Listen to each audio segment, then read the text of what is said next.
Hi, we're talking about the scientific method today. So we're going to run through this slideshow and hopefully add a little explanation, put in some answers and things to help make sure you understand everything. All right, scientific explanation. So I'm pretty sure y'all can read this by yourself.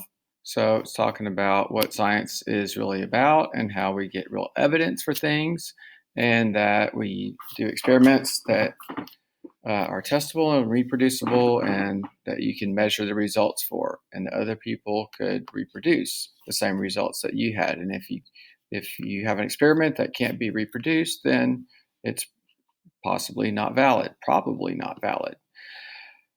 So we strive for reproducibility.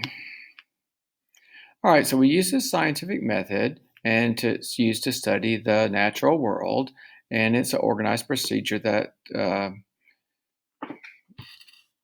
that scientists use. And it has these 7 steps: problem, question, research, hypothesis, experiment, organize the data results, and organize the data and analyze the data, draw a conclusion, and share the results out. All right, so we're going to kind of go along with this airplane lab. So we already had observations, like we know that paper can be folded into an airplane, that you can throw it and it'll fly if you have a decent design. This shows you how to make one. You can watch that video on your own. I'm not going to show it right now. We already watched it in class, for one thing. So once you make an airplane, like just throw it a few times. Think about how you can be changed. Maybe, play around, not in an organized experimental way, but just change some things and see what happens. And that'll give you some ideas about what you could experiment with on changing the airplane. So then you're supposed to come up with some factors that could affect the airplane's flight. And we talked about this a couple times already. Size of the wing. So maybe you could fold your wings so that this body part of it is shorter and then the wings would be longer. Or maybe you're going to do flaps on the end of the wings. It's not showing up. You can make these flaps on the end of the wings. That change the shape of the wing a little bit. You can try folding little things on the end of the wings, and there's different things you could do to the nose. You could put some paper clips on it, staple things. There's all sorts of things you could do. Use tape.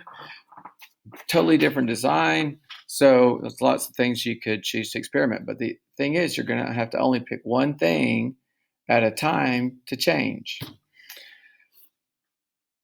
All right, so we did research already, and there is a separate picture shared in the classwork. Okay, so then let's talk real quick about the different kinds of variables. So independent variable is the thing you're changing. So if you decide to experiment with the wing size, then that's your independent variable. That's the thing you are going to change about the airplane. If it's going to be number of paper clips stuck on the back of the airplane, then that's the independent variable. The dependent variable is what you're going to measure. That's affected by the independent variable. So typically you would measure the distance or the time it flies, or maybe you're keeping track of the distance and the time, and you can calculate the speed. So it's up to you what you're going to measure. What do you think is important in a paper airplane? And constants are things you keep the same. So you want to have a fair test. And one way to keep the test fair is to do many trials and then average the results. So that kind of takes care of little, random gusts of wind, or if your air conditioner comes on and the vents start blowing a different way. If you do many trials and then average them, you kind of average out those kinds of different random events. But certainly you want to, keep some things the same, like throw or launch the airplane the same way, use the same type of paper, unless you're experimenting with the paper. If you're going to add different numbers of paper clips, you want to have the same type of paper clip. You don't want big ones or small ones, and then count them the same as, the the same. So those types of things you have to think about, what might affect the experiment besides what you're measuring. All right, those are called constants. All right, so let's do a quick thing, look at these variables. I'm going to add some text boxes here. So we've got, they're given different amounts of water. So that's the thing they're changing, is the amount of water. And then they've got a dependent variable, so it's the thing they're going to measure. So what does it say they're measuring? It says the height of the plant is recorded. So then that's the dependent variable. Now, a control group is some group that you don't change and keep track of the measurement. So the idea is that you want to make sure the thing that you're changing is the thing that's impacting the result. So if you're changing the amount of water, you could have a plant with no water, but we already know how that's going to turn out. So to me, this doesn't really have a clear control group. Now, if they already are growing pea plants and they put a set amount of water in them, and then they decide to experiment with different amounts, and that set amount would be the control group. But that is not described here. So I'm going to go with there is no control group here. This is a little bit confusing to me because it says the fourth pea plant does not receive any extra water. So to me, this fourth pea plant would be the control group. However, since they didn't really say anything about extra water on the other pea plants, I'm not really exactly sure what's going on there. So I'll just go ahead and put fourth pea plant. All right, if you want to talk to me about that, shoot me a question. All right, let's look at the next. Okay, so here it says you decide to clean the bathroom and you notice the shower is covered with green slime. You decided to get rid of the slime by adding lemon juice. You spray half the shower with lemon juice and spray the other half of the shower with plain water. So what are we investigating? So basically we're investigating how the lemon juice affects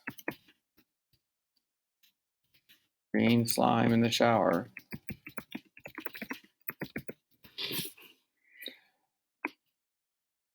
And the dependent variable is what they're going to measure. So what do you think they're going to measure? So they didn't really tell us, but to me, it seems like they're going to be measuring the amount of green slime.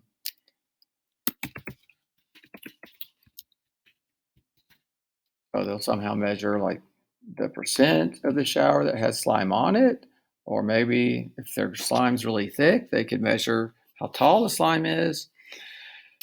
Something of that nature. You could scrape off all the slime and measure the mass of it. There's different ways to measure the amount of slime. So then they would measure the slime without lemon juice and the slime with lemon juice. So the control group would be the slime without lemon juice, because maybe the slime would die on its own. So that would be the control group. So slime, I'm going to put untreated slime. More details are always better. All right, so then how would we label the graph? We've got an independent variable and a dependent variable. So, and again, our description to me, it's not really that specific, but I'm envisioning here a bar graph, and then this is going to be the dependent variable is always the y-axis. So this would be the amount of slime. And then down here, this would be a better experiment if they had not just lemon juice, no lemon juice, but they had different amounts of lemon juice, which I guess one of them could be 0. So I'm going to put amount of lemon juice. Oops. So it could be 0, and then the other one would be some lemon juice, which obviously a careful scientist would somehow measure the amount of lemon juice they're putting on there. And it could be just squirts. You have it in a squirt bottle and the number of squirts. Okay.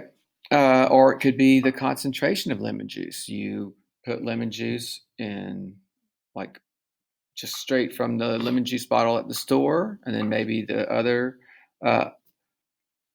treatment is half lemon juice, half water, and the other treatment is 1/4 lemon juice and 3/4 water.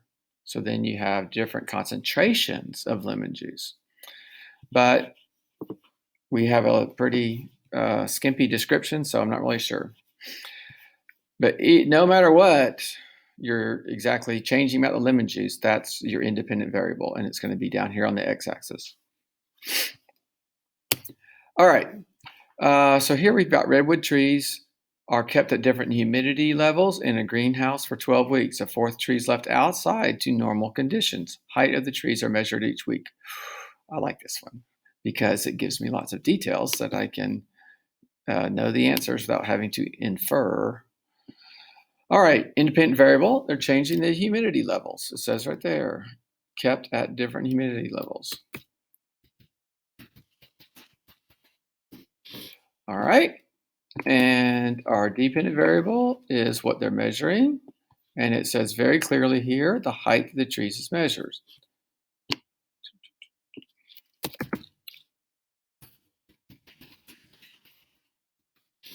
And then the control group would be like the way it normally is. So that would be the outside trees.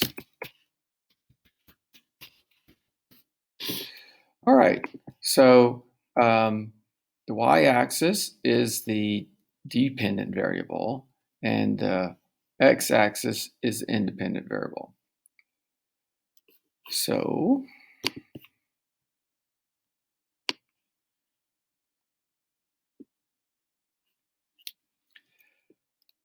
all right, so here we're going to have the height of the tree. That's what we're measuring.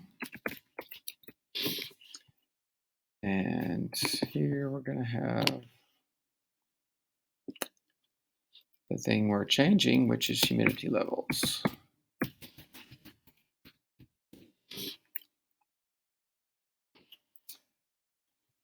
All right.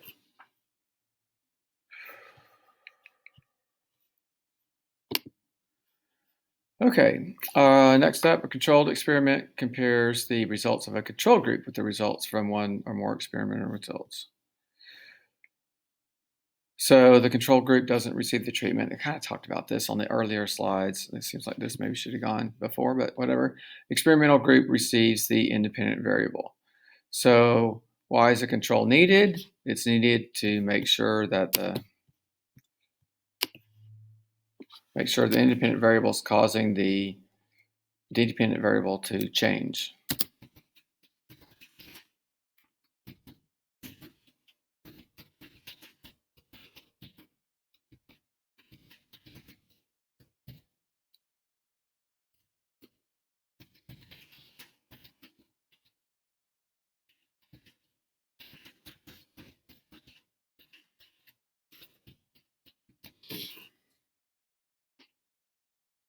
Running out of space. All right, so the control in this case with the mice where they didn't put the drug into the control group mice, and then they did put the drug into the mice that are being experimented on or given or their independent variable. Okay, should you test one or many? Well, we talked about using averages and doing trials, so many is the answer. In fact, it's not like, oh, well, I think we should use many, not a lot. It's like definitely the more you do, the better your experiment. So that's how important it is. Let's emphasize. Okay, we can even put bold print. Okay, airplane lab. So independent variables, like what you're going to be changing. So think about it. What can you change? What can you reliably change to where you can definitely keep it changed to do mini trials with it? What are you going to measure? Oh my goodness. What can you keep constant? And is there any such thing as a control group when you're doing a paper airplane? So maybe I folded it exactly like the directions from the video, and that's my control. And then I start changing things. You do it that way. All right.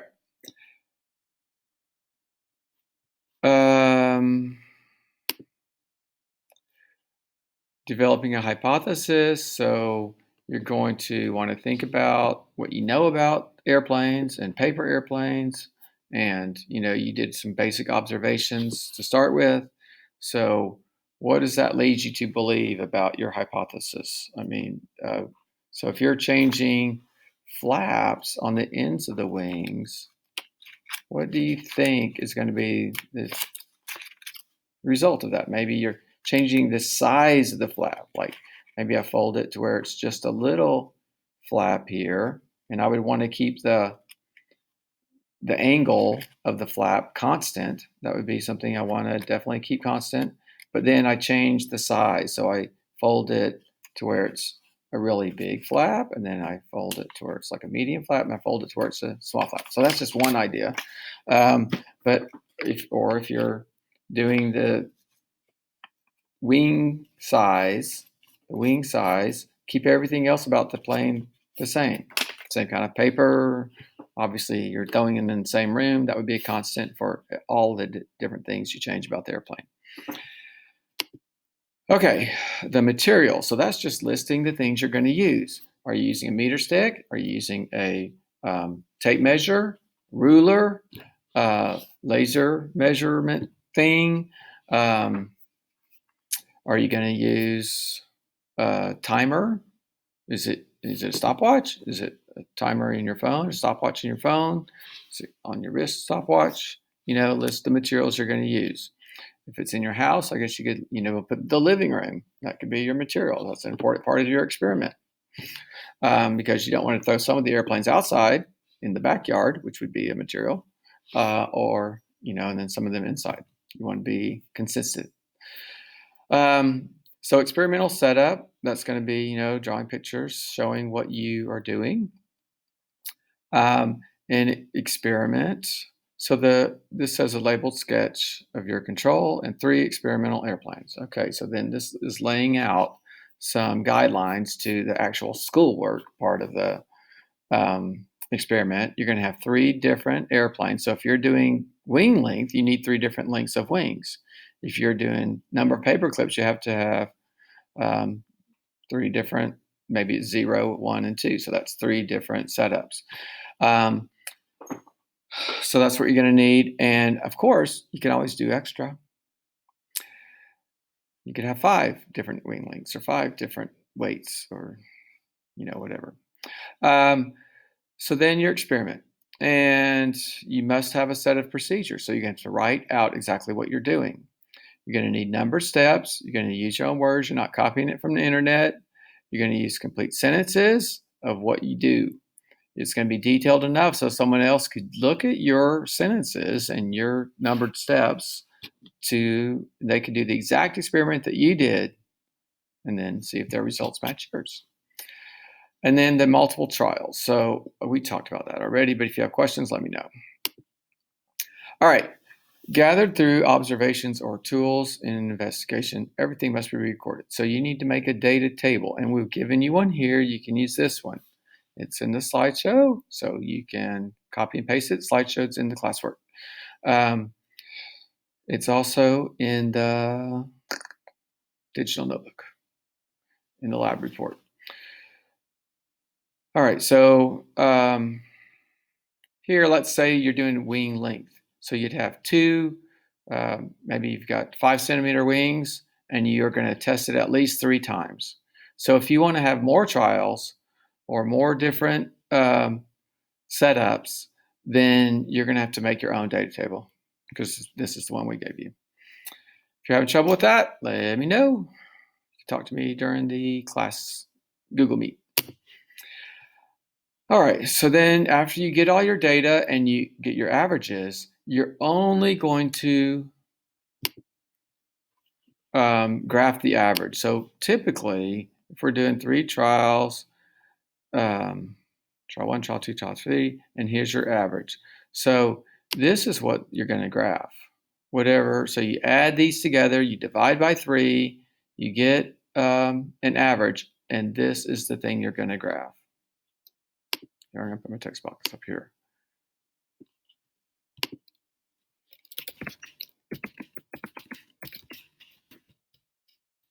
I've had a lot of problems with that in the past. People trying to graph every single trial, but really you only graph the averages. All right, construct reasonable explanation of your observations based on evidence and data collected during calculations and organize. So then you're thinking about, so you look at your data, you look at your averages, you look at your graph, and you decide. So let me just explain this real quick. This dry mix business, this is just a way to help remember what goes on the graph. So the y-axis is the dependent variable, and sometimes there's another name for the dependent variable. Sometimes it's called the responding variable. So that's why it's D dependent, R responding, y-axis. And then the x-axis, there's x. So then it's called the independent variable, but sometimes people call it the manipulated variable. So that's what the M's for. Manipulated or independent variable goes on the x-axis. Dry mix. It's supposed to help you remember. Okay, it's like a mnemonic device. So here we gave you some graph paper to graph your results, and probably need to make a separate video about what to do there. And conclusion, you're using the sentence stems to write up your conclusion that is based on your graph, which is based on your data, which is based on your experiment. Let's see if there's anything here. Gives you a lot of information here, which y'all can read. So this is just evaluating your experiment, really thinking about, okay, you know, maybe I wasn't that careful in how I launched it. Maybe there was some variation in that, and more trials would have helped average that. So thinking about how you can make a better experiment, basically. So we can talk about that later if you have questions. All right, this is share the results. So hey, we'll be on our Google Meet. We can share our results. We'll have a discussion about it. Maybe we'll have to do that on Monday. All right, and looks like that's the end of the slideshow. So let me know if you have questions about this.